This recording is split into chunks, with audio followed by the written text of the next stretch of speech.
Segundo aos Coríntios 9:5. Eu vou ler na Nova Almeida atualizada.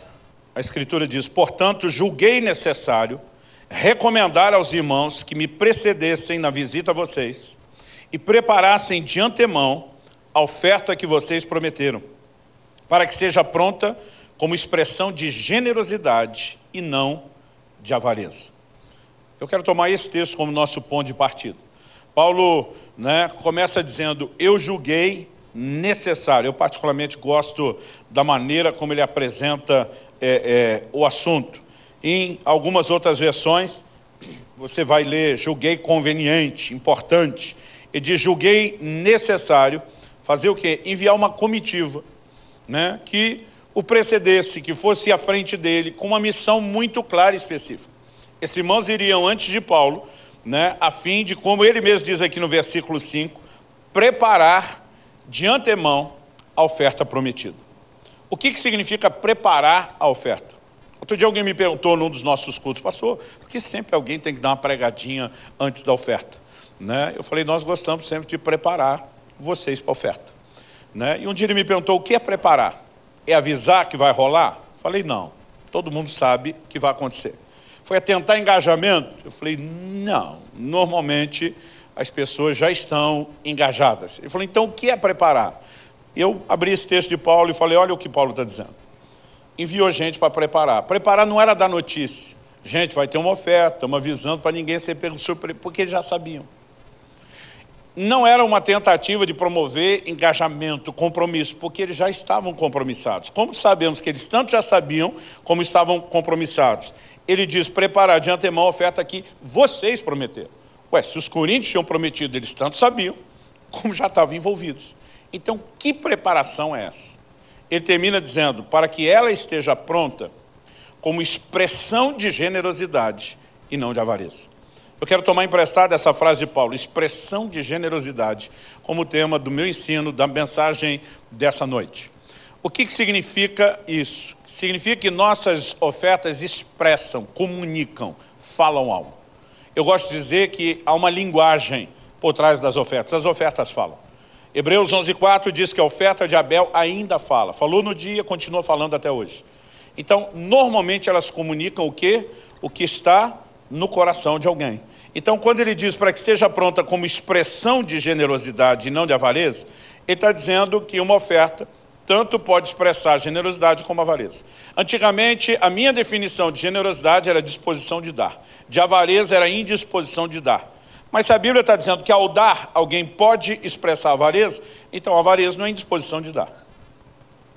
Se generosidade fosse disposição de dar, qualquer ato de doação já seria generoso. Mas a Bíblia também não diz isso. Então, pastor, o que é generosidade, já que a intenção era levar os irmãos a expressarem generosidade? Vamos ler os versículos seguintes, versos 6 e 7 de 2 aos Coríntios 9. No 6 ele diz: isso afirmo, aquele que semeia pouco, também colherá pouco, e o que semeia com fartura, também colherá com fartura. Cada um contribua segundo tiver proposto no coração. Algo que a gente tem que perceber é que contribuição começa no coração. Cada um contribua segundo tiver proposto no coração, não com tristeza ou por necessidade, porque Deus ama quem dá com alegria. A primeira coisa que eu quero destacar essa noite é que o coração com que ofertamos, contribuímos, doamos, presenteamos, o coração com que ofertamos faz toda a diferença. Você pode repetir isso? Diga: o coração com que ofertamos faz toda a diferença. Então, quando entendemos essa verdade, eu creio que esse é um ponto de partida. Aliás, na palavra que eu mencionei, que compartilhamos em dezembro do ano passado, está disponível no canal do YouTube da Pastor de São Paulo, uma questão de honra, nós falamos disso. Ontem, falando sobre as primícias, falamos disso. Por que é que Deus aceitou, ou se agradou de Abel e da sua oferta, mas não de Caim e da sua oferta? Tudo aponta na direção do coração. Aliás, quando eu falo aqui do coração, algo que eu quero destacar dentro do que estamos ensinando, é que nossa missão aqui esses dias é te ajudar a entender a importância de fazer a coisa certa, do jeito certo. Nossa intenção é promover um seminário desse, Eu digo nossa intenção, porque eu venho não apenas como convidado, mas parceiro mesmo da igreja, é te ajudar a fazer a coisa certa do jeito certo. não é a tentativa de melhorar a arrecadação, né? Aliás, Deus seja louvado, porque o testemunho que a gente tem é de fidelidade, de generosidade. Aliás, basta ver toda a estrutura que em tão pouco tempo a igreja já tem, e como diz meu pastor, isso é só o começo. A ideia é ajudar a promover o entendimento de que nós temos que fazer a coisa certa do jeito certo. Então deixa eu explicar um pouquinho isso, para você entender como é importante a questão do coração. Tiago 4,2 diz, nada tendes porque não pedis. Tem crente que não recebe de Deus porque não pede. Mas o versículo seguinte, Tiago 4,3 diz, pedis e não recebeis. Mas espera aí, um não recebe porque não pede, mas o outro pede e não recebe. Nesse segundo caso, Tiago diz, pedis e não recebeis porque pedis mal. Então quando você faz a coisa certa para receber de Deus, que é pedir, mas faz do jeito errado, não funciona, não dá resultado. Nós vamos deixar para explorar a definição de pedir mal depois. Um outro exemplo bíblico para nos ajudar a ver a mesma verdade, o caso da ceia do Senhor.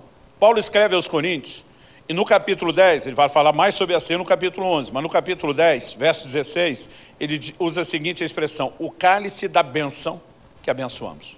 Quando ele chama o cálice de o cálice da bênção, e depois ele diz que abençoamos, ele não está dizendo só que é cálice abençoado. Nós tanto recebemos abençoando, bem dizendo, mas também a bênção. No momento da ceia, a Bíblia diz que nós temos comunhão com o corpo e o sangue do Senhor. Aliás, o que nós chamamos de ceia, no inglês se chama comunhão, porque a ênfase do versículo 10, em muitas igrejas pelo mundo, né, o nome disso é comunhão. E apesar de não crermos na doutrina da transubstanciação, que os elementos literalmente se transformem, nós não podemos negar que comungamos com o corpo, né, e o sangue do Senhor. Logo, a bênção nisso. Quantos creem que são abençoados na ceia? Mas Paulo diz assim, examine-se o homem a si mesmo. Porque ele diz, qualquer que comer ou beber de modo indigno será réu de juízo. Porque se fizer a coisa certa para ser abençoado, que é cear, mas fizer do jeito errado, não funciona. E não é diferente o assunto quando falamos de contribuição. Caim, ao ofertar, fez a coisa certa? Sim, mas do jeito errado. Ananias, ao ofertar, fez a coisa certa? Sim, mas do jeito errado. E os dois do jeito errado não era o que fizeram, era o como, era o coração por trás daquilo. Então algo que nós precisamos de fato entender é que quando Deus nos chama a esse lugar de andar em generosidade e não avareza, é um alinhamento de coração. Paulo não está dizendo que espera que os irmãos prestem generosidade pensando no retorno do investimento num projeto. Aliás, escrevendo aos Filipenses, ele diz em Filipenses 4, se não me engano, verso 17, ele diz, não que eu procure o donativo, e sim o fruto que cresça para a vossa conta. Paulo está dizendo, não estou interessado no que é que vocês vão entregar, mas no que é que o ato de vocês entregarem vai liberar sobre a vida de vocês. E esse liberar, eu quero te mostrar hoje à noite, não é mera e simplesmente a colheita de algo que você plantou. O que Deus libera quando fazemos isso é maior do que imaginamos. Aliás, só a colheita por conta dessa liberação. E é dessa liberação que eu quero gastar um pouquinho de tempo falando. Mas antes de passar para o segundo tópico, ainda falando dessa questão do coração, duas coisas que eu ainda queria enfatizar. Em primeiro lugar, eu de fato acredito que Deus quer, né, que eu e você possamos expressar, revelar quem Ele é nessa terra. E algo que Deus é, e nós não podemos negar, é generoso. João 3,16 diz, Deus amou o mundo de tal maneira que deu. A maior expressão do amor de Deus é definida pelo seu poder, sua capacidade de dar, de doar. Tiago 1,5 diz, se algum de vocês tem falta de sabedoria, peça a Deus que a todos, não alguns, não a maioria, a todos, dá liberalmente. Deus é liberal. Outras traduções dizem que Ele dá generosamente. Deus é generoso. Nós sabemos disso. Agora, Efésios 5,1 diz que nós devemos ser imitadores de Deus como filhos amados. O prazer de Deus é que eu e você possamos agir, né, nos conduzir de tal forma que a gente, de fato, o revele quem Ele é nessa terra. A palavra de Deus diz em 1 João 3,16, nisso conhecemos o amor, que Cristo deu a sua vida por nós, portanto também nós devemos dar nossa vida pelos irmãos. A Bíblia não está só dizendo Cristo deu sua vida e a gente só usufrui. A Bíblia diz, e nós também temos que dar a nossa vida pelos nossos irmãos. Ele segue e diz, portanto, ele não está falando de necessariamente morrermos na cruz, mas ele diz no 17, ora, se alguém possui recursos desse mundo e vê seu irmão passar necessidade, mas fecha o coração para essa pessoa, que tudo começa no coração, como pode permanecer nele o amor de Deus? Filhinhos, não amemos de palavra, nem da boca para fora, mas de fato e de verdade. Todo pai tem prazer quando percebe que inspirou, de alguma forma, seus filhos, né, a quererem reproduzir o que eles veem nele. Ainda que sejamos versões limitadas, imperfeitas. Eu lembro quando meu filho Israel tinha mais ou menos uns 14 anos de idade, ele falou uma das coisas mais gostosas, mais gratificantes que eu como pai já ouvi em toda a minha vida. Não foi a única vez, mas foi a primeira vez que eu percebi o quão sério era a declaração dele, o quanto entendia. Ele um dia olha para mim e diz, pai, quando eu crescer eu quero ser que nem você. Eu falei, é mesmo, filho? Ele falou, é mesmo. Eu quero pregar como você prega, eu quero mover nos dons do Espírito como você move. Eu falei, mas acima de tudo, eu quero ter o caráter que o senhor tem. Eu falei, o que é que você entende de caráter, garoto? Ele falou, estou de olho em você há muito tempo. Ele puxou eventos dos 2 últimos anos que eu não tinha noção que ele estava de olho e percebendo. Quando aconteceu aquele episódio, o senhor agiu assim. Quando aconteceu aquele outro, o senhor agiu assim. E ele conhece a versão sem cortes, dentro de casa, aquela que não tem encenação. E eu fiquei olhando aquilo, agradecendo a Deus. Senhor, pela sua bondade e misericórdia, mesmo sendo alguém perfeito, eu consegui inspirar esse menino a desejar alguma coisa. Pensa na coisa mais gratificante para um pai. Quando minha filha tinha mais ou menos uns 10 anos de idade, ela soltou uma preciosidade. Na época eu até achei que foi um pouquinho de esperteza ao longo do tempo, ela vem sustentando isso, né? Já há mais ou menos aí uns 10 anos. Eu lembro que nós voltamos num casamento, e o assunto, a conversa no carro era casamento. Ela me fez uma pergunta, papai, por que é que o pai entra com a noiva para entregá-la para o noivo? Eu falei, filha, quem inventou isso? Não sei, mas vou dizer por que a gente repete, sustenta o padrão. Comecei a apresentar princípios bíblicos. No meio dessa conversa do casamento, ela falou assim, já até sei o tipo de marido que eu quero. Pensa no pai ciumento, pelo menos na época. Aí acendeu aquele vulcão, né, para entrar em erupção. Na hora que ela falou, minha esposa, mulher de Deus, sábia, primeiro ela já conhece o marido, sabia a reação que eu como pai teria. Mas ela já de olho na minha cara, quando ela viu o início da minha reação, ela rapidinho já me fez um sinal, tempo. Ela bateu e fez assim, ouça primeiro, fale depois. E eu antes de falar alguma coisa, minha vontade é dizer, o que você entende disso? Você tem 10 anos de idade, você não sabe o que é casamento, você não sabe o que é escolher alguém. Minha vontade era soltar já os cachorros, porque misturou o assunto do ciúme. Engoli aquilo, respirei e falei, e que tipo de marido seria esse? Ela só olhou para mim, sorriu e falou, alguém que me trate como você trata a mamãe. Eu pensei, ainda bem que eu não falei mal. Ainda bem que eu falei que ela não entende nada. Mas só para não perder, eu falei, difícil vai ser achar um desse, menino. Mas sabe, ver meus filhos de alguma forma olhando e dizendo, pai, conhecendo suas limitações, suas imperfeições, você me inspira, para mim é uma das maiores gratificações que eu tenho como pai. Só não supera o que João chama a maior alegria de ver os filhos andando na verdade. Agora, eu e você precisamos entender que Deus como pai espera isso de nós. Que nós sejamos imitadores dele como filhos amados. E eu tenho dito para Deus há muito tempo, eu quero ser mais parecido com você e Deus é generoso.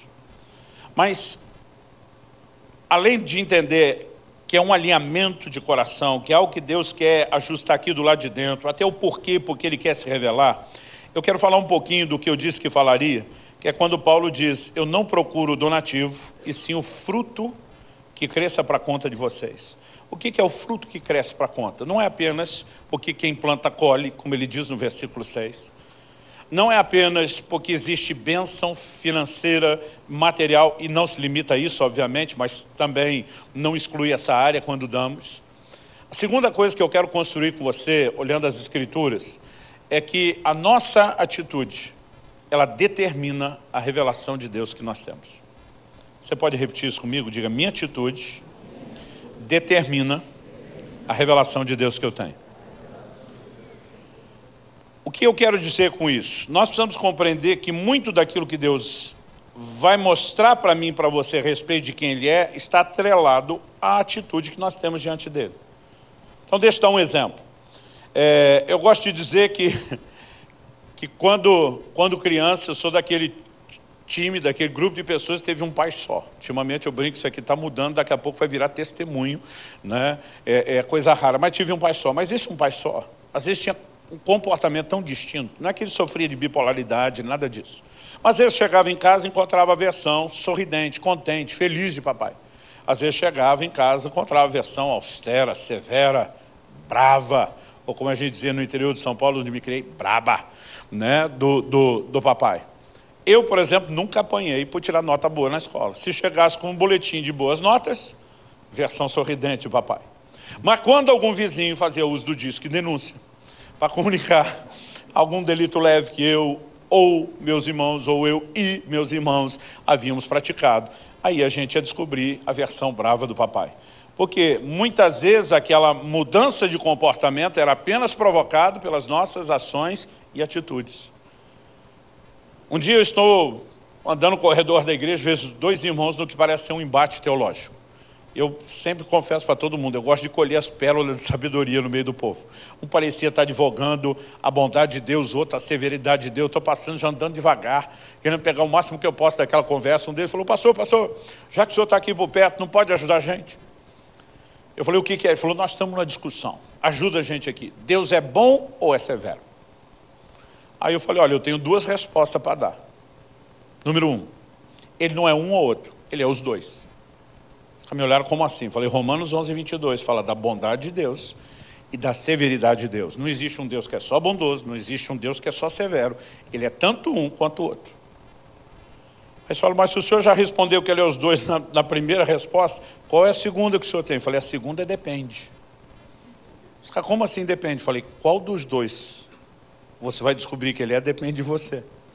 O mesmo texto, Romanos 11:22, diz, para com os que caíram, para com os que creram, manifestou bondade. Para com os que caíram, severidade.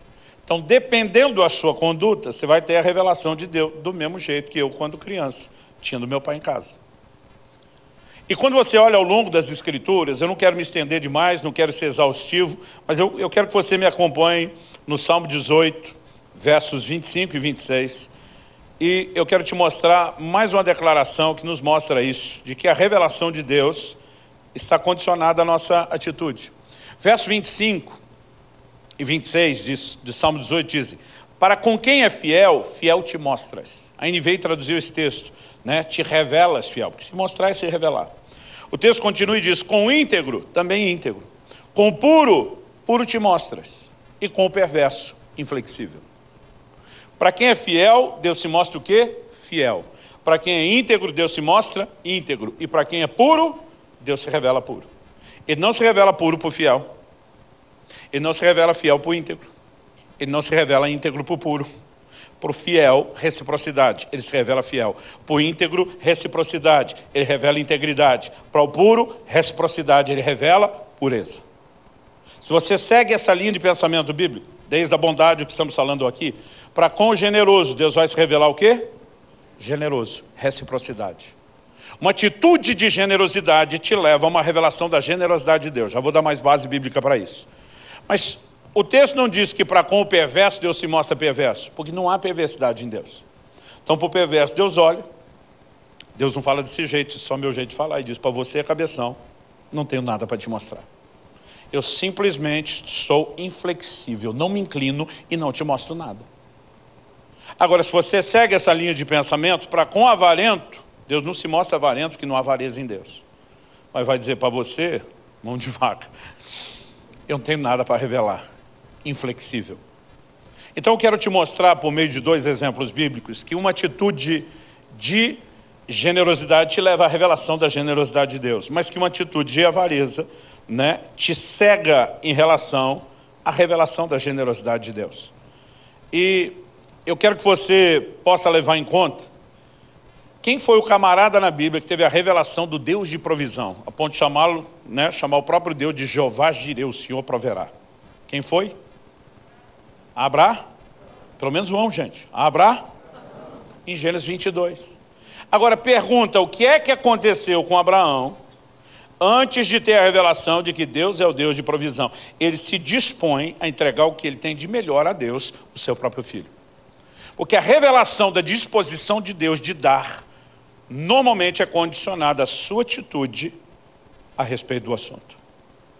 E o que é interessante é que a revelação de Abraão não se limita apenas a algo material. A gente usa muito a expressão Jeová Jireh para falar de provisão material e financeira. A provisão de Deus não se limita, também não exclui, mas não se limita a questões financeiras.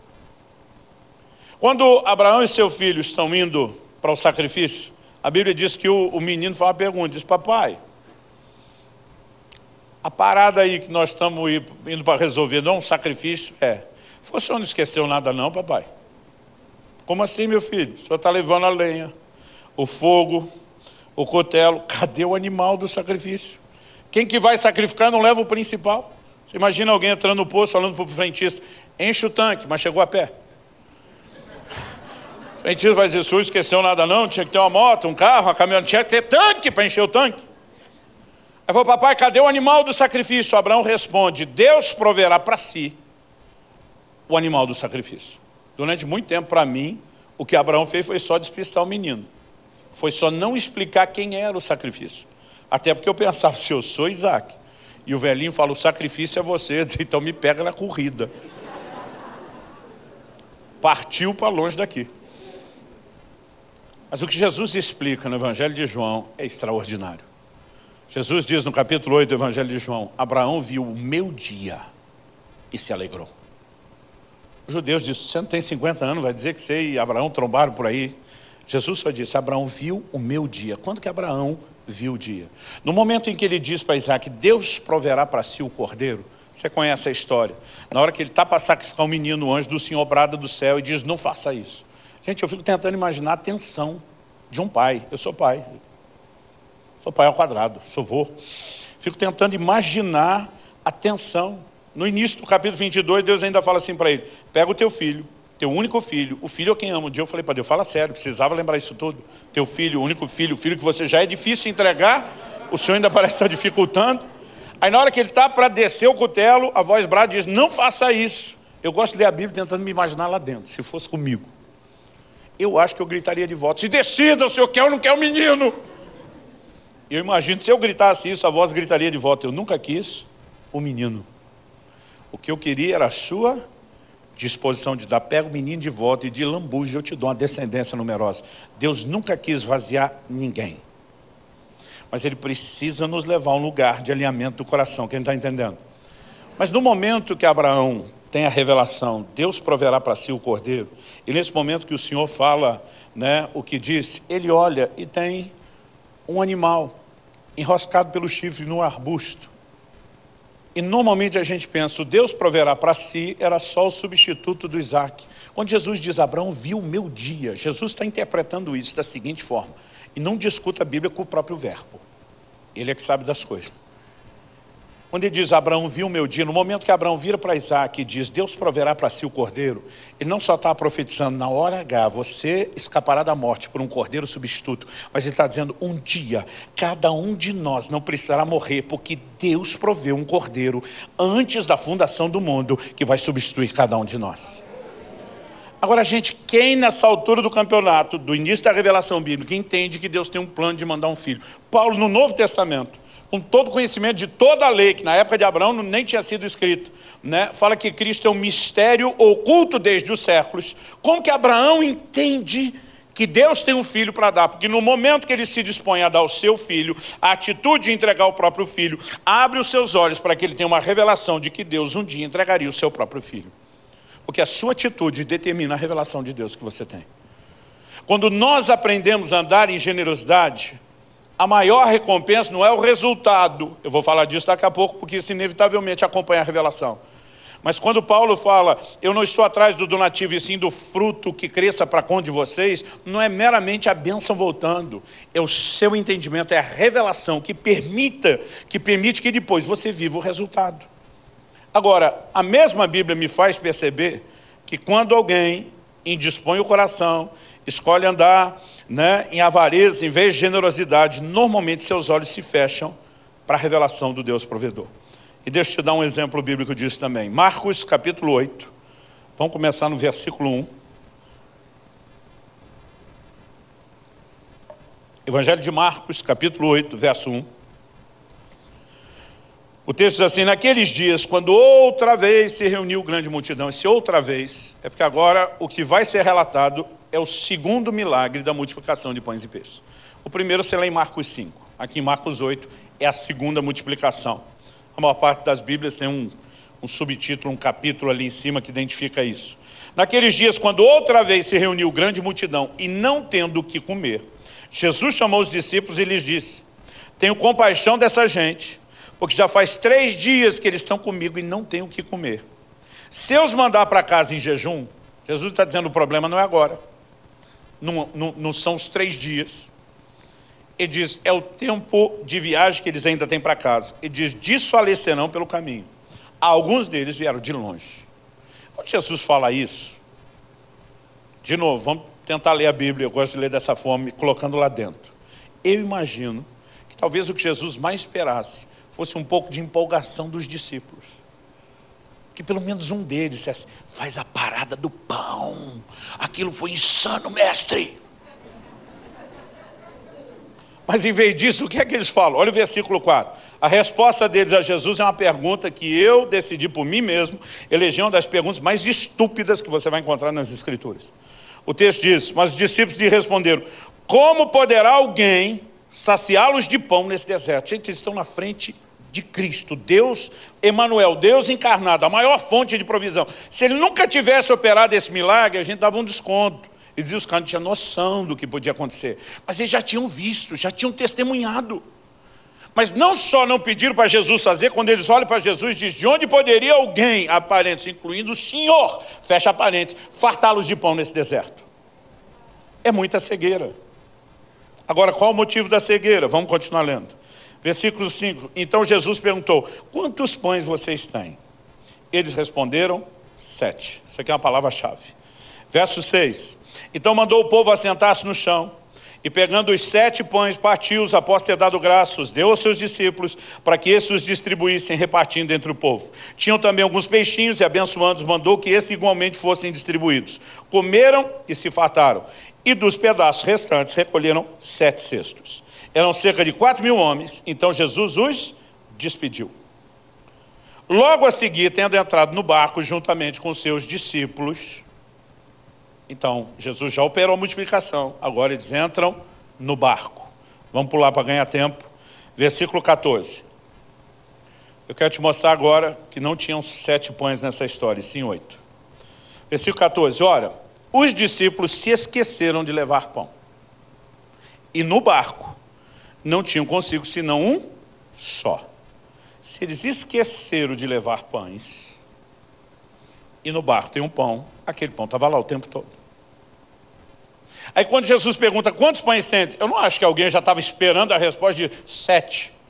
Eu creio que eles tiveram se organizar, era uma multidão, era muita gente. Imagina os 12 distribuindo: vamos fatiar aqui, dividir em 12 grupos, cada um vai, faz o levantamento, volta com a logística. Aí imagina a turma voltando: e aí Pedro? Ele diz: aqui não rolou nada. E aí André? Não. E aí João? Aqui também não. Né? E pergunta Felipe, ele diz: aqui um. Né? E o Judas, o outro, aquele, a gente não gosta de falar dele. Aí, aqui tem 2, eles chegam à conclusão: bom, somados todos os pães, 7 da turma e o nosso do barco, vamos dizer para Jesus: tem 8. Alguém diz: 7. Mas tem 8. 7. Deixa o nosso quieto.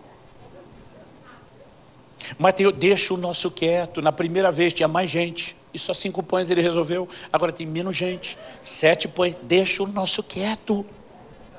E deixaram deles quieto. Eu particularmente acredito que 5 dos 12 estão metidos na conspiração do pão escondido. Ou como eu posso dizer em São Paulo, porque no resto do Brasil dizer isso, é difícil dizer isso: o pão mocosado. O que ficou no mocó, escondidinho. Olha o que acontece. O texto diz no 15: Jesus os preveniu dizendo: fiquem atentos e tomem cuidado com o fermento dos fariseus e com o fermento de Herodes. O Evangelho de Mateus explica que Jesus está falando da doutrina, do ensino, quando ele usa o termo fermento, porque era contagiante. Mas porque ele só ouve em fermento, ele só pensa em pão. Então verso 16 diz: eles começaram a discutir entre si, dizendo: ele diz isso porque não temos pão. Acharam que estava levando bronca porque não tinha pão para a viagem.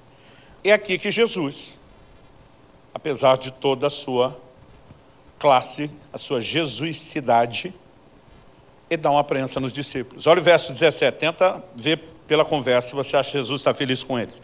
Jesus percebeu isso e perguntou: por que vocês estão discutindo sobre o fato de não terem pão? Vocês ainda não percebem nem compreendem? Têm o coração endurecido, tendo olhos não veem, tendo ouvidos não ouvem. Você acha que com esse tom, coração endurecido, não compreende, não percebe, tem olho não vê, ouvido não ouve, Jesus está feliz? A pergunta segue, ou as perguntas. Ele diz assim: não se lembram de quando partiu 5 pães para os 5.000? Quantos cestos cheios de pedaços vocês recolheram? Eles responderam 12. Então não era amnésia, todo mundo lembrava do primeiro milagre. Verso 20, e de quando partiu 7 pães para os 4.000? Essa tinha acabado de rolar. Quantos cestos cheios de pedaços vocês recolheram? Responderam 7. Jesus não pergunta só se vocês lembram, ele diz da primeira vez, quanto sobrou? Os caras dizem 12. E agora? Eles respondem 7. O que é que Jesus diz no 21? Vocês ainda não compreendem? Ou como diz a tradução da Bíblia, na linguagem de hoje, do pastor Luciano Subirá, minha própria versão, estilo mineira, diz: caiu a ficha dos 6, não? Como é que vocês não entenderam? Agora, olha a analogia de Jesus. Na primeira sobrou quanto? 12. E agora? 7. Ele diz: entenderam, não? Por que sobrou 12 cestos cheios na primeira? Porque cada um dos 12 voltou com o seu cesto cheio. Mas agora 5 deles voltam de cesto vazio, enquanto 7 tem cesto cheio. O que me faz acreditar que 5 estão metidos na conspiração do pão mocosado. E eu tenho a cisma, a Bíblia não diz que Tomé e Judas faz parte dos 5. Um pela incredulidade, o outro pela avareza. O que é que textos como esse nos mostram? Que quando alguém não tem disposição de compartilhar o que é seu, isso não necessariamente vai impedir Jesus de alimentar a multidão. Eu já vi pregadores dizendo: se você não contribuir com a obra de Deus, a porta da casa de Deus vai fechar, as almas vão se perder. Irmão, se você não contribuir, a porta da casa de Deus vai fechar coisa nenhuma. Jesus disse: edificarei minha igreja. Ele faz isso comigo ou semigo, com você ou sem você. Agora, quem não coopera, o que ele perde é a oportunidade de ter cesto cheio depois. Por quê? Não por mera punição, mas que sua própria atitude o limita e o impede de ter a revelação que desata a provisão. Então, a segunda coisa, depois de destacar o coração, com o que fazemos, é entender que a nossa atitude determina a revelação de Deus. Mas em terceiro e último lugar, talvez eu gaste um pouco mais de tempo aqui. Nossa atitude não determina só a revelação que a gente tem, mas ela também determina os resultados. Ao que eu e você, de fato, precisamos entender aqui em Lucas 6,38, Jesus diz: dai e ser-vos-á dado. Não é apenas a lei de dar e receber. Às vezes eu chamo isso de efeito bumerangue. Tudo que vai, volta. Jesus diz: não julgueis para que não sejais julgados. Não condene para que não seja condenado. Mateus 7, 1 e 2. Mas em Mateus 7, 12, Jesus diz: tudo quanto quereis que os homens vos façam, fazei vós a eles. E diz: quer que retorne? Envia primeiro. Faça primeiro. Nós precisamos de fato entender que quando temos esse tipo de revelação e andamos de acordo com ela, isso também afeta indiscutivelmente a questão dos resultados.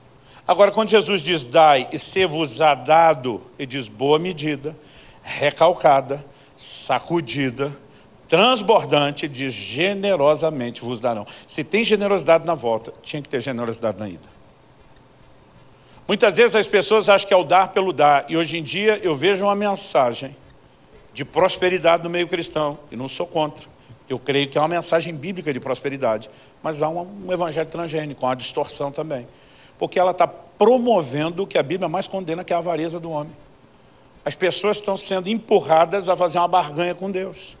Espera aí, se eu dou e recebo mais de volta, é mais interessante dar como meio de receber de volta. Mas ele não fez isso pelo dar, ele fez pelo receber. Se generosidade envolve, como falamos lá no início, alegria de dar, porque isso precisa ser entendido. Quando a Bíblia fala sobre expressar generosidade e não avareza, significa que então generosidade não é só a disposição de dar. Alguém pode dar e expressar avareza. Assim como a avareza não é só em disposição de dar, ela pode se manifestar até quando alguém dá. ou dá por interesse, ou dá pela motivação errada. Então, o que é que Paulo diz logo depois? O que semeia pouco, colhe pouco, o que semeia muito, colhe muito, mas ele diz, ninguém contribua, né? Nem por tristeza ou por necessidade, porque Deus ama o que dá com alegria. Quando a Bíblia diz Deus ama, não quer dizer que Ele só ama quem age dessa forma. No livro de Romanos, a Bíblia diz que Ele nos amou quando ainda éramos seus inimigos. Esse Deus ama está falando desse prazer que o Pai tem quando eu e você nos parecemos com Ele, que é o grande projeto de Deus, que nós sejamos parecidos com Ele. Agora, o que precisamos de fato entender, por exemplo, abre comigo em Provérbios, capítulo 11, verso 24 e 25. Provérbios 11, 24 e 25. A Bíblia diz, uns dão com generosidade e tem cada vez mais. Outros retêm mais do que é justo. Guarde a frase, reter mais do que é justo. E acabam na pobreza. Verso 25 diz, a pessoa generosa. As versões mais antigas dizem, o original é a alma generosa. A alma está falando de alguém. A alma generosa prosperará. E quem dá de beber terá sua sede saciada. O que atrai prosperidade não é só o ato de dar, é a generosidade que move a pessoa a dar. É o fazer com o coração correto. É por isso que nós precisamos redefinir prosperidade. De acordo com a pregação de muitos hoje em dia, prosperidade é eu faço tudo que posso, tiver ao meu alcance para ter o máximo possível e não ter que repartir com ninguém. Isso não é prosperidade. Isso é apenas uma máscara para a avareza e para o egoísmo. Na cabeça de muito crente, prosperar é ele virar algo parecido com a represa. Tudo que vai chegando em mim para em mim e não vai para mais ninguém. Onde Jesus em Mateus 6,19 diz, não acumuleis tesouro na terra. Alguns levam ao extremo e acham que ninguém pode ter coisa nenhuma. Ontem nós falamos disso. O problema não é o crente ter dinheiro, é quando o dinheiro tem o crente. É quando ele está preso, é quando é controlado por isso. E talvez o maior controle seja a indisposição de repartir. Talvez seja o maior termômetro desse controle. Então, o que é que eu e você precisamos entender? A prosperidade bíblica não nos faz semelhantes a uma represa, e sim ao leito de um rio. Água entra, água sai. Nunca para de entrar, mas também nunca para de sair. Mas antes de chegar lá, vamos falar de resultados. Eu comecei a descobrir algumas verdades a respeito, né, da generosidade, do ato de dar que revolucionaram a minha vida. E é gostoso ver como pessoas próximas, né, onde a gente estava não só por preceito, mas por meio do exemplo, foram aprendendo.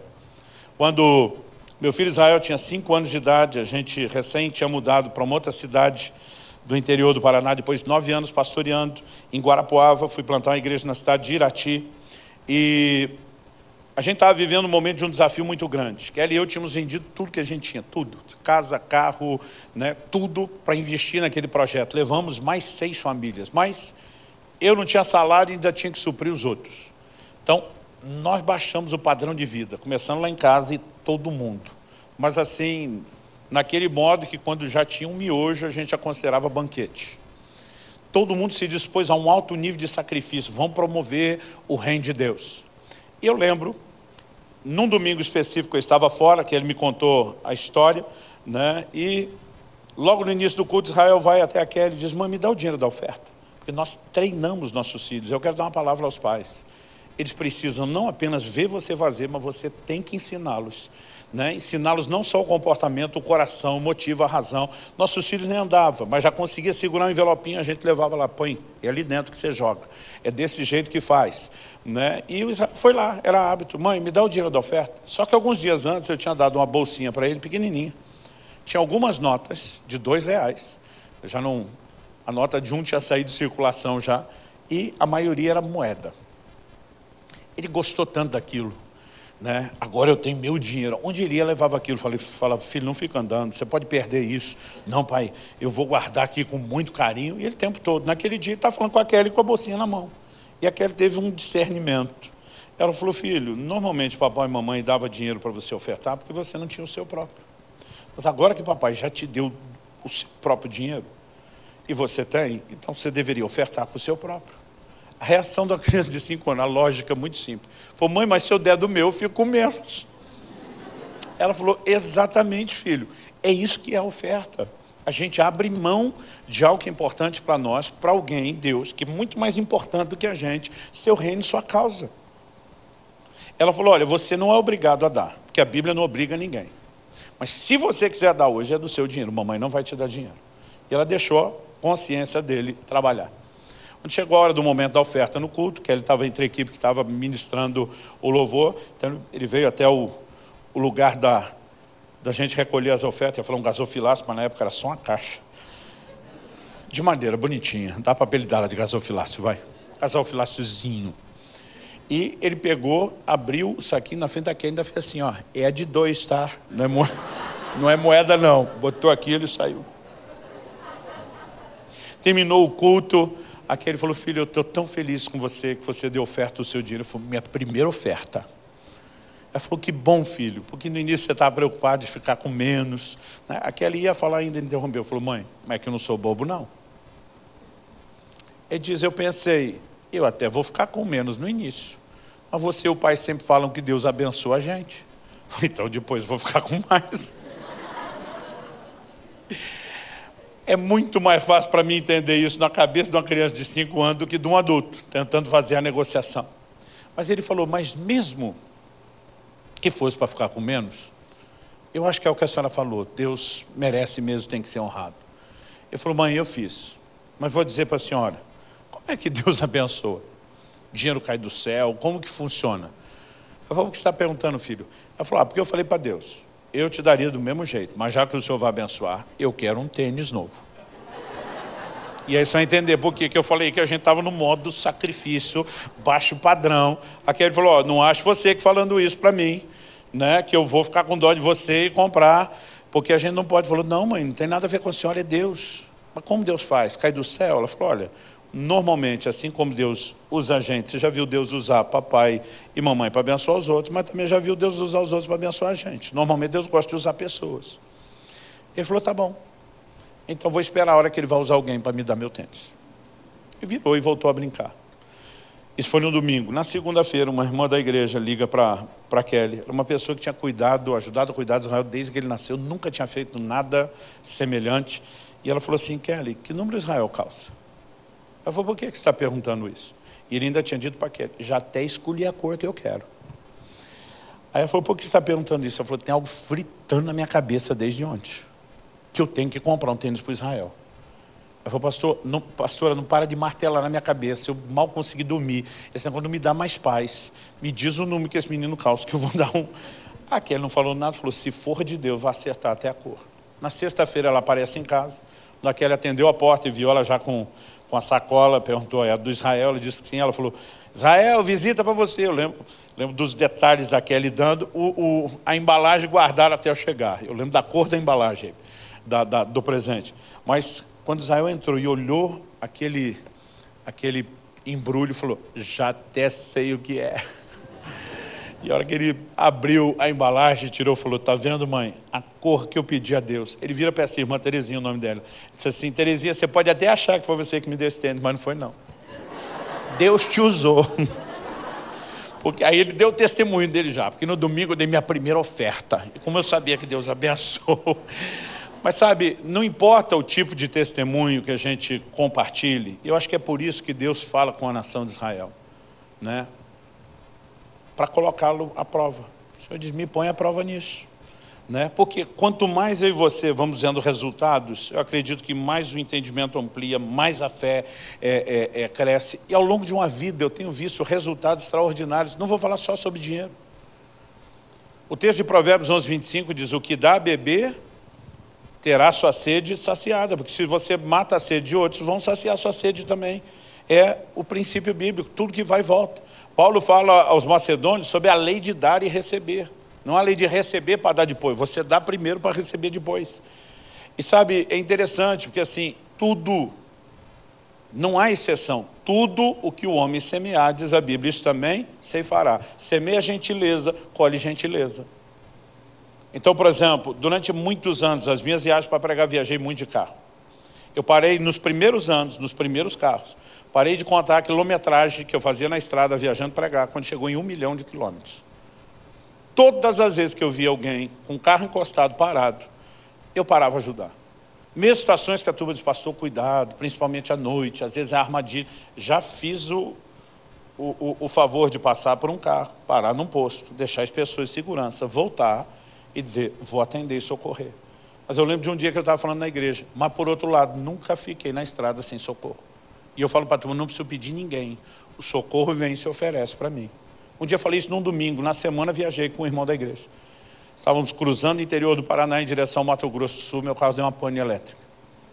E quando apagou totalmente, só fui para o acostamento, parei, tentei de tudo, nada. Né? Eu lembro que num momento eu viro para o lado, o irmão que está me acompanhando está me olhando e falou, agora eu quero ver.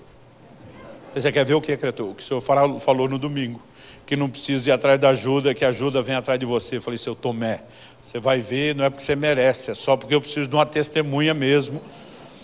Eu sei que ele falou, meu celular não dá área, eu já tinha dito o meu também não. Eu falei, mas não se incomoda, não vamos pedir nada. Eu falei, nós só vamos ficar sentadinho aqui. Em alguns minutos um carro parou no acostamento, mas muito longe de nós. Tinha um descidão, a baixada, e foi quando começava a subida que meu carro deu pane. Ele parou bem na baixada. Falou, pastor, o cara deve ter parado ali, porque deve estar falando no celular, e ele deve ser da região, ele sabe que aqui perde área. Se a gente correr lá, dá sinal. Eu falei, você vai onde você quiser, eu não saio daqui, ajuda, vem atrás de mim. Ele falou, não, pastor, eu sei que o senhor falou meio na empolgação, também não... Eu falei, empolgação, coisa nenhuma. Quem dá a beber, terá sua sede saciada. Eu falei, eu não vou a lugar nenhum, ajuda, vem aqui. A gente ainda estava conversando, né? Aquele carro saiu e ele vem subindo pelo acostamento, até chegar perto da gente. O camarada desce e fala, algum problema com o carro? Eu falei, sim, tive uma pane. Ele falou, elétrica? Eu falei, é. Ele falou, quer ajuda? Eu falei, se o senhor puder me deixar na próxima cidade para eu conseguir socorro. Ele falou, se quiser, eu mesmo reboco com você. Tenho tudo que precisa aqui na caminhonete. Né? Eu falei, eu aceito a sua ajuda. Ele falou, então deixa eu te avisar, quando a gente entrar na cidade, você vai ver uma concessionária de cara da marca do seu carro, eu não vou parar nela. Ele falou, o preço deles é muito salgado, eu vou entrar um pouquinho mais para dentro da cidade, mais perto do centro. Tem uma oficina lá de um crente, o cara falava como quem não era, que é muito honesto. O trabalho do cara é bom, o preço é justo, não tem ninguém que fale mal dele na cidade. Eu vou te levar lá que vai ser melhor para o senhor. Olhei para ele, falei, e aí? Foi sinistro, hein, pastor? Aí ele falava para mim, depois, mas é sempre assim? Eu falei, sempre. Nós precisamos entender isso, não se trata só de finanças. Agora, a disposição de servir alguém também é generosidade. Até porque na nossa cultura tempo é dinheiro. Você deu atenção, já está semeando. Mas vamos lá. O que eu e você precisamos entender em relação aos resultados? Agora eu vou mesclar, que a revelação também determina resultado, mas desde que nos leve ao coração correto. Quando Tiago diz, nada tendes porque não pedis, ele mostra que pedir é um meio de receber de Deus e que se não pedir a gente não acessa. Mas eu citei lá no começo que quando ele diz, pedis e não recebeis porque pedis mal, o que mostra que se a gente não fizer a coisa certa do jeito certo não funciona. Né? Eu fiquei de explicar depois qual era a definição de pedir mal. Pedir mal não era com falta de fé, não ali. Não é porque não orou em nome de Jesus. O verso 3 de Tiago 4 termina dizendo assim, pedis não recebeis porque pedis mal, e diz, para esbanjardes em vossos próprios deleites. Toda oração, onde você busca de Deus alguma coisa para ser represa e para ação em você, é uma oração candidata a ser ignorada por Deus. Ela expressa egoísmo, ela expressa avareza. Quando alguém quer só para si, não para repartir, já se prejudicou. Pensa em algo que chama a atenção de Deus para você quando você enxerga os outros e não apenas a si mesmo. A Bíblia diz que enquanto Jó orava pelos seus amigos, Deus mudou o cativeiro dele. O cara está na pior, mas está interessado em que seus amigos que o acusaram sejam abençoados. Quando você enxerga os outros, você chama a atenção de Deus para você. Um anjo de Deus aparece a Cornélio, Atos 10, diz, Cornélio, tuas orações e tuas esmolas subiram para a memória diante de Deus. Nós não cremos em salvação por boas obras, mas o que você faz pelos outros chama a atenção de Deus para você. Isso é fato. Então, o que eu e você precisamos de fato entender é que a essência da generosidade é quando nos esvaziamos, anulamos egoísmo, né? E não é mero altruísmo, entendemos que Deus é generoso porque Ele é amoroso, o amor é sacrificial. Quando nós focamos outros, isso tem um poder extraordinário. Efésios 4, 28 diz assim, o que antes roubava, antes da conversão, não roube mais. Antes trabalhe, fazendo com as mãos o que é justo. A Bíblia diz, para que tenha o suficiente para si e para socorrer ao necessitado. Tem gente tentando acreditar que um dia ele vai ter tudo o que precisa. Meu querido, Deus não quer te dar só o que você precisa. Deus quer te dar mais do que você precisa. Porque se você tiver só o que você precisa, você não pode fazer nada por ninguém. Um dia eu estava pregando num culto, logo no início do meu ministério pastoral, muito tempo atrás. E no final a pessoa me procura, diz: pastor, eu sou fulano de tal, vim de tal cidade, ouvi falar de vocês, da igreja, do seu ministério, queria conhecer. Eu, inocente, estou achando que estou na frente de um fã, de um admirador do ministério. E aí, o que você achou? Aí o cara esculhambou com a gente. Vocês são um bando de crente mimado, que acha que Deus está servindo de vocês para fazer só o que quer. A filosofia de vocês de evangelho. Mas esculhambou, do começo ao fim. E aí, quando ele terminou, eu falei para ele: qual é a sua filosofia? Eu tinha pregado sobre fé, sobre como receber de Deus, sobre a importante você entender que Deus quer dar mais do que você precisa. Eu falei: qual é a sua filosofia de vida cristã, já que a nossa está tão errada? Vocês são um bando de egoístas, que só quer receber, receber. Eu falei: me diz a sua, eu quero aprender, eu quero crescer com a revelação que você tem e o que eu não alcancei ainda. Ele falou: eu peço para Deus, se Ele me der só o que eu preciso para sobreviver, está ótimo. Eu falei: se é isso que você pede a Deus, se é isso que você acredita, você é a encarnação do egoísmo que você nos acusou. Não, eu só peço o que eu preciso, não mais. Eu falei: é isso que faz de você um egoísta. Se você quer só o que você precisa, você não pensou em mais ninguém. Você não tem plano de fazer nada por ninguém. A razão pela qual eu quero mais do que eu preciso é porque Deus não quer que nada do que Ele me dá pare em mim. Ele quer que eu transborde, Ele quer que eu compartilhe, Ele quer que eu reparta. Sabe, querido, abundância na vida cristã não é para nos fazer represa, é para fazer de mim e de você leito de rio. Água entra, água sai, mas não para de entrar e nem de sair. Esse é o plano e o projeto de Deus para cada um de nós. Agora, algo que eu e você precisamos entender é o seguinte: melhor do que ser abençoado, o que é que Deus diz para Abraão? Eu te abençoarei, vou fazer de você um cara abençoado. Mas Ele diz: e farei de ti uma bênção. Melhor do que ser abençoado é quando você vira abençoador. Melhor do que ser suprido é virar supridor. Melhor do que ser provido é se tornar provedor. Eu fico triste quando vejo uma cena, os amigos comem junto, na hora de pagar, sempre tem um que ir no banheiro, que quer fugir. Eu brigo para pagar a conta de todo mundo. Qualquer oportunidade que eu e você temos de servir, de abençoar os outros. Gente, o crente tem que ter esse estilo, não é só quando vem na igreja.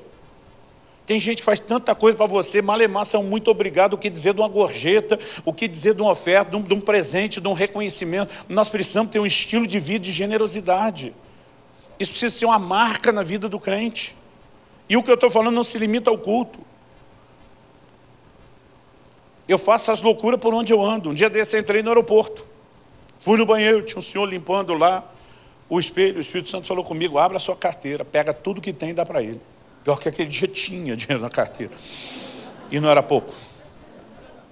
Eu olhei bem a cara do cidadão, pensei: deve ser de Deus. Não, tem uma cara de pinguço. Já imaginei financiando o álcool, a bebida. O Espírito Santo disse: não fala assim, é meu servo. Eu falei: teu servo está precisando de uma cara melhor, meu pai. Quando eu falo o que você quer, Deus na hora. Quando eu falo o que você não quer, você pensa: o inimigo se levantou. Eu falei: Deus, mostra para mim que o cara é crente mesmo. O cara começou a subir um hino das antigas. Crente raiz, não era Nutella, não. Falei: tá bom, lá vou eu. Cheguei perto dele e falei: por acaso o senhor é um cristão que serve a Jesus Cristo? Graças a Deus. Aí eu falei: vou obedecer. A hora que eu peguei a mão na carteira e abri, o Espírito Santo me inspirou. E aí veio mais do que eu tinha. Falei: hoje pela manhã, quando você acordou, você fez a Deus 2 orações. Na primeira, você pediu uma provisão a Deus. E a segunda, antes de terminar, você pediu que Deus enviasse um sinal, só para mostrar que o pedido da provisão foi ouvido e que a provisão está a caminho. Ele falou: como o senhor sabe disso? Falei: você acredita nos dons do Espírito Santo? Ele falou: sim. Falei: é por eles. Eu não estava lá no seu quarto. Falei: isso aqui ainda não é a provisão. Abri a carteira, peguei tudo. Falei: isso é só o sinal de que a provisão está a caminho. Toma. Sabe, o crente precisa ter um estilo de vida de generosidade. Mas eu posso te dizer também de coisas que eu tenho vivido e experimentado. Quando o livro de Provérbios diz que se alguém retém mais do que é justo, lhe será impura perda, o que é mais do que é justo? Não é justo reter tudo, gente. Quem retém tudo e vira represa, já quebrou o padrão de Deus.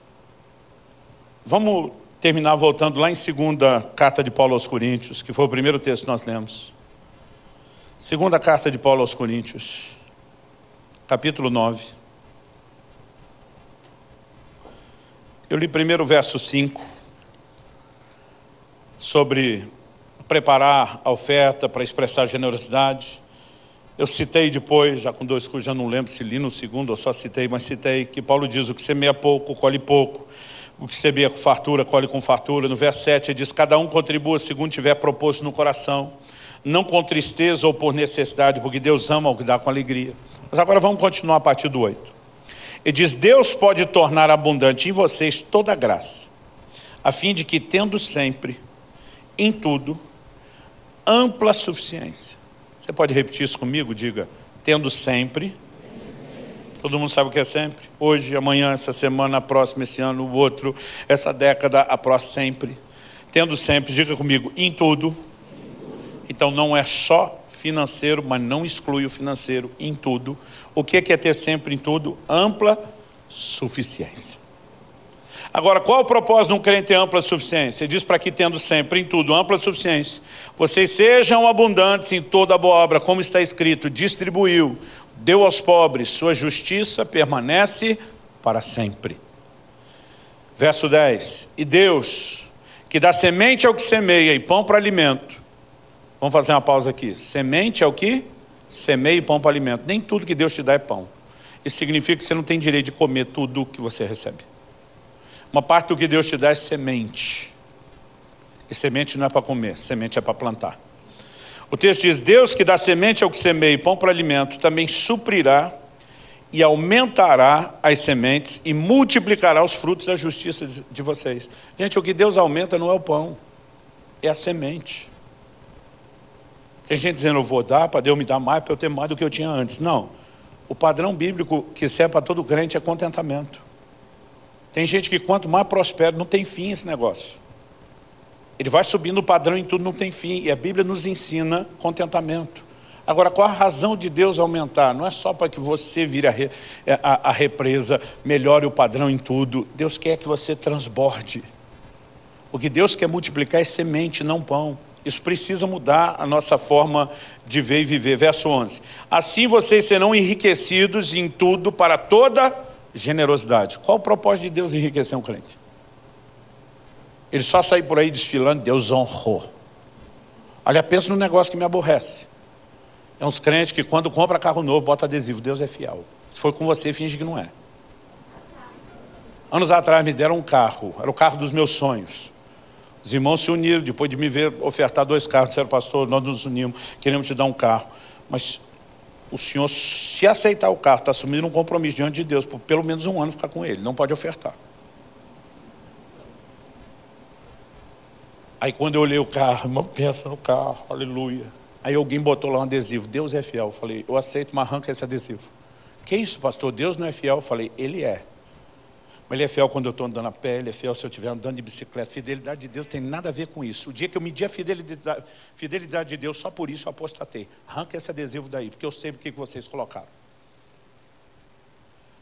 Muitas vezes nós temos um coração errado, mas quando começamos a ter o coração certo, irmão, se Deus é fiel só com aquilo, na hora que o Deus fiel me pede aquilo, eu quero entregar? Não, porque eu não quero perder a fidelidade dele.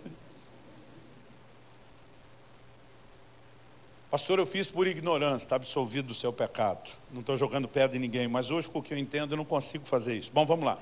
Enriquecidos em tudo para toda a generosidade, a qual por meio de nós resulta em orações de gratidão a Deus. 12. Porque o serviço dessa assistência não só supre a necessidade dos santos, mas também transborda em muitas orações de gratidão a Deus. Na prova desse serviço, eles glorificam a Deus pela obediência da confissão que vocês fazem do Evangelho de Cristo e pela generosidade com que vocês contribuem para eles e para todos, enquanto eles oram por vocês com grande afeto, por causa da extraordinária graça de Deus que foi dada a vocês. Ele não está se referindo mero e simplesmente à salvação em Cristo. Ele está dizendo: quando eles veem que vocês transbordam o que Deus tem, eles dizem: tem graça ali. Sabe, eu e você precisamos entender o peso e a importância que isso tem. É muito mais do que mero e simplesmente a gente financiar o reino de Deus, de forma direta, quando falamos de determinados projetos, mas também de forma indireta, o tempo todo. Eu queria que você ficasse em pé para parecer que está acabando.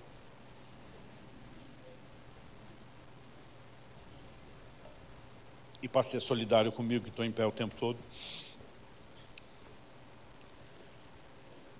Eu gostaria que nós terminássemos fazendo duas coisas. Uma oração.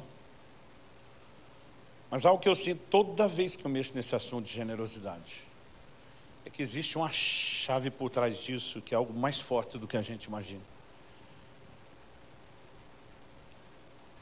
Eu sinto que toda vez que eu mexo nesse assunto, parece que Deus quer trazer um ambiente. Eu estava dizendo na reunião anterior, é muito difícil você explicar o que você não tem palavra para explicar. Então, correndo o risco de inventar algo, é só para tentar explicar. Não estou tentando inventar a terminologia. Eu sinto que é como se Deus quisesse trazer um batismo de generosidade sobre o coração de muitos.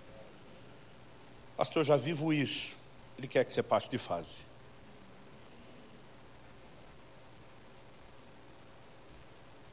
A Bíblia diz, Deus amou de tal maneira que deu. Nós somos uma geração que professa carregar o amor de Deus, conhecer a Deus, mas com a dificuldade de dar. Quando se fala de discipular um a um, de liderar célula, tem gente, poxa, sabe o que a gente não está percebendo? É que generosidade não envolve só dinheiro, é qualquer sacrifício de qualquer coisa de valor.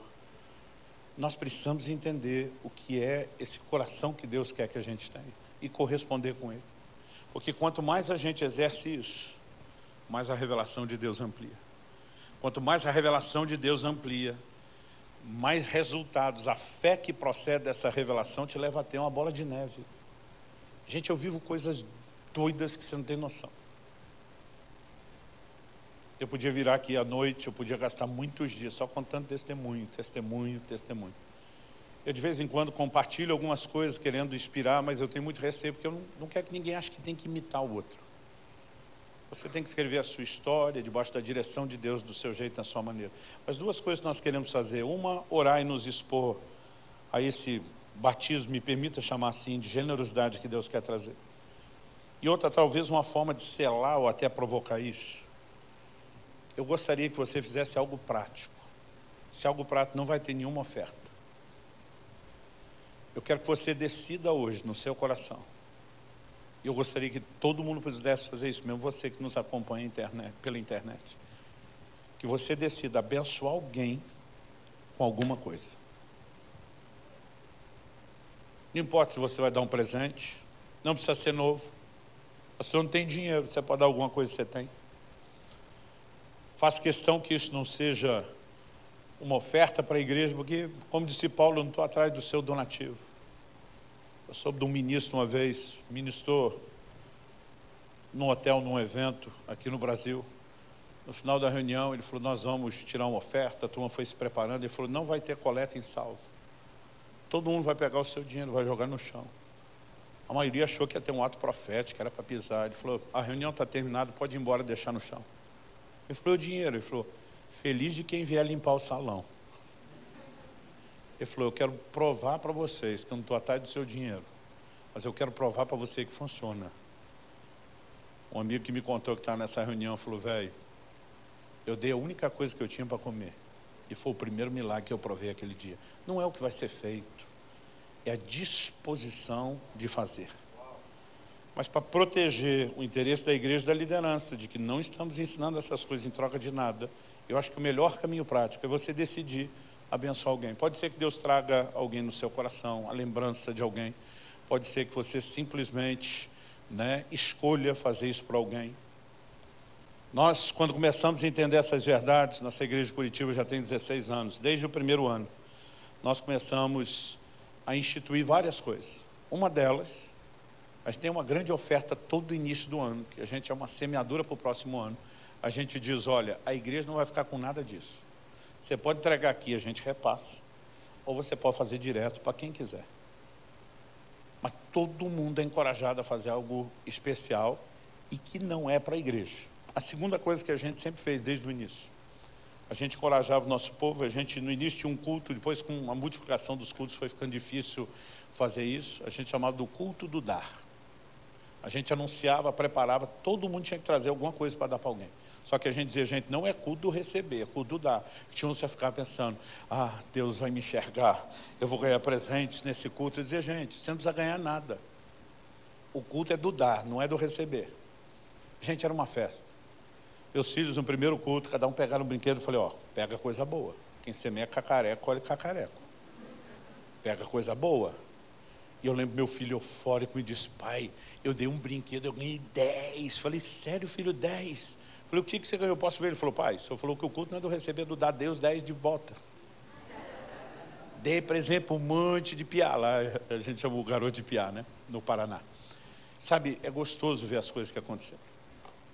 Um irmão nesse primeiro culto disse que o Espírito Santo falou com ele na época que isso era patrimônio. Uma TV de 29 polegadas, de tubo. Aquele cara fez das tripas o coração para ter aquilo. Para ele era um sinônimo de conquista.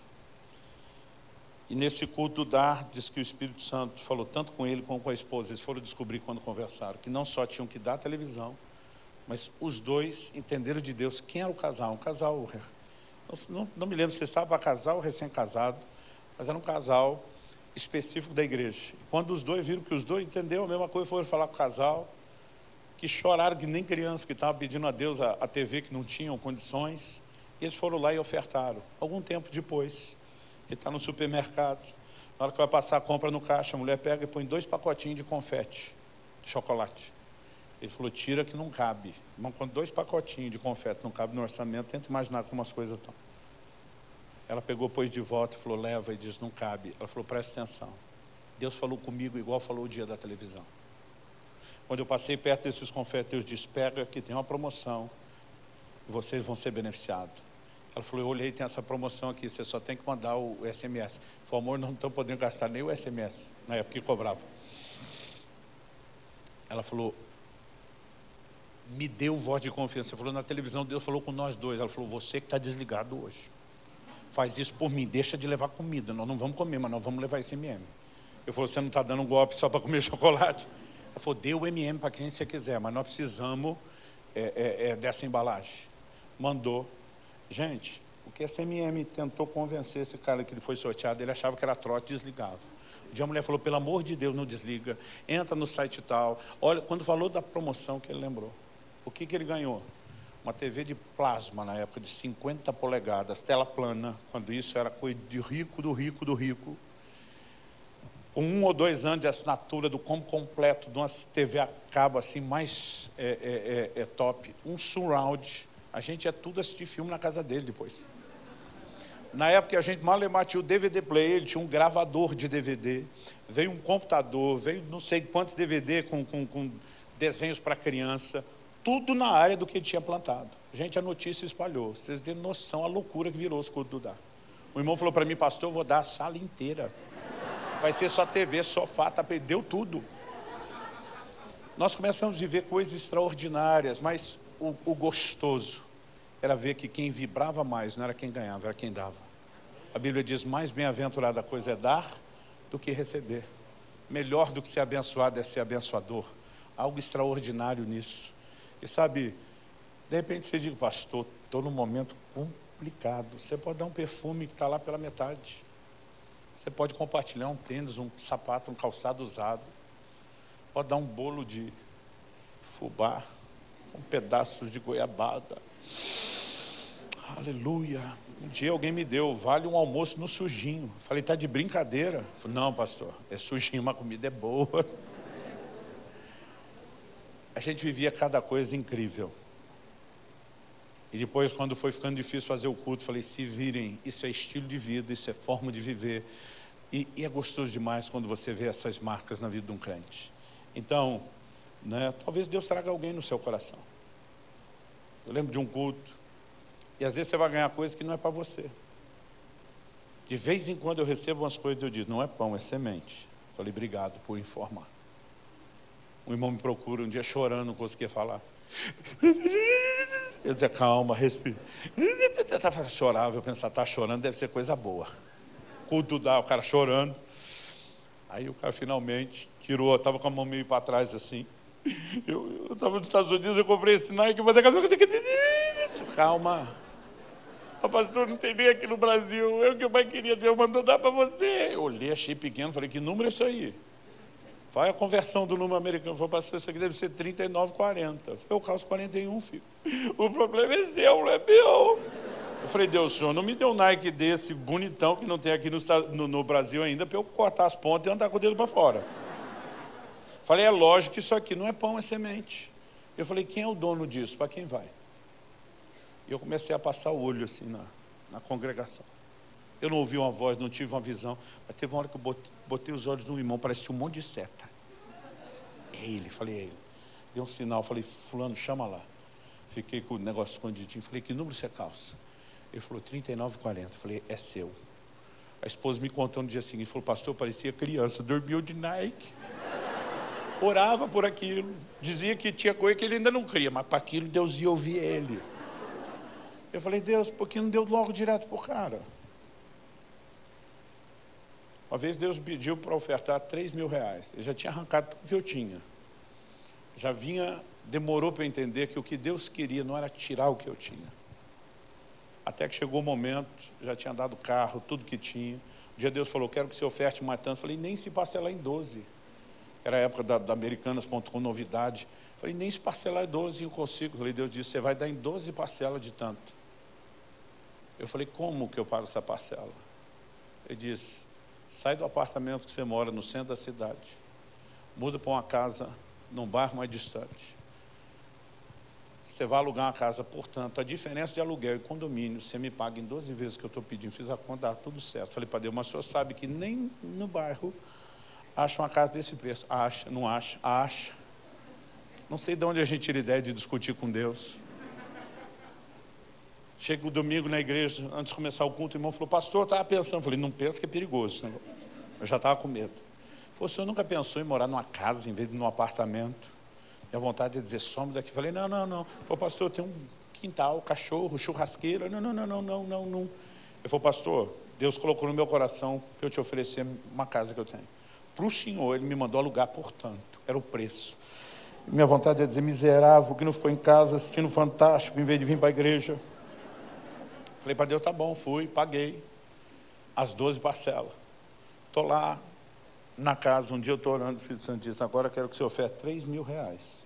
1.000 para o missionário tal, 1.000 para a missionária tal, 1.000 para outro missionário. Eu comecei a rir, falei, Deus, nem se for para debaixo da ponte agora. Não tem. Falei, o único jeito de eu te dar isso, se o senhor me der primeiro. Comecei a rir, tirando onda. O Espírito Santo disse, pois aí você vai fazer o quê? Você vai me pedir até receber. Falei, Deus, é muita burocracia. Se o senhor quer dar o dinheiro para os caras, vai lá e faz. O senhor pede para mim que não tem, pedir para você, para depois que o senhor me dá. Eu dar para você o que o senhor podia ter dado direto. É burocrático demais. Ele diz, ore até que o dinheiro chegue. Pensa nos primeiros dias que eu ia orar. Eu me sentia ridículo. Dizia, Deus, eu preciso de 3 mil que o senhor pediu para dar para você de volta. Era um negócio estranho, mas eu comecei a orar todo dia. Um dia aparece o irmão na porta de casa, diz, pastor, precisamos conversar. Eu falei, entra. Ele falou, não, vem o senhor aqui no carro, é rápido. Eu falei, já faz um tempo, tem um negócio fritando na minha cabeça noite e dia, que eu tenho que te dar 3 mil reais. Eu falei, quer ter paz? Quer dormir direito? Faz o cheque. Na época do cheque ainda. Puxou o talão com o meu pastor, eu falei, isso não é dízimo não. Eu falei, não, pastor, meus dízimos estão em dia. Isso aqui é para abençoar o senhor. Ele falou, espero que seja uma entrada para o seu carro. Eu tinha ofertado o carro, estava a pé. Eu pensei, não dá ideia. Aí eu falei, você tinha esse dinheiro ou preciso orar? Ele, hã? Eu falei, não, aí eu contei minha história.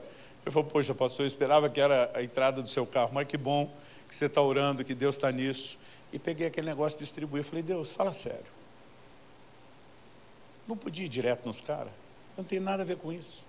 Olha só, ameaçou dar e arrancou. O Espírito Santo falou, eu podia só supri-los. Mas muitas vezes vou escolher o maior fluxo. E foi o que eu entendi no dia do tênis. Porque diz, não se trata apenas de suprir, mas levar muitos de vocês a expressarem generosidade. O Senhor me disse, porque você começou a entender, sua vida vai mudar. E sabe, a gente vai crescendo aos poucos na fé. Minha mulher até hoje, ela disse, se alguém descobriu onde são as reuniões do OA, Ofertantes Anônimos, me encaminhar a fazer os 12 passos. Porque ela disse, meu marido é viciado em ofertar, presentear. Porque quando você vai entendendo o coração, vai vivendo a revelação, vai vivendo os resultados, isso é algo extraordinário. E eu tenho certeza que uma igreja que Deus está levantando para multiplicar e plantar muitas outras, precisa de um exército de gente generosa.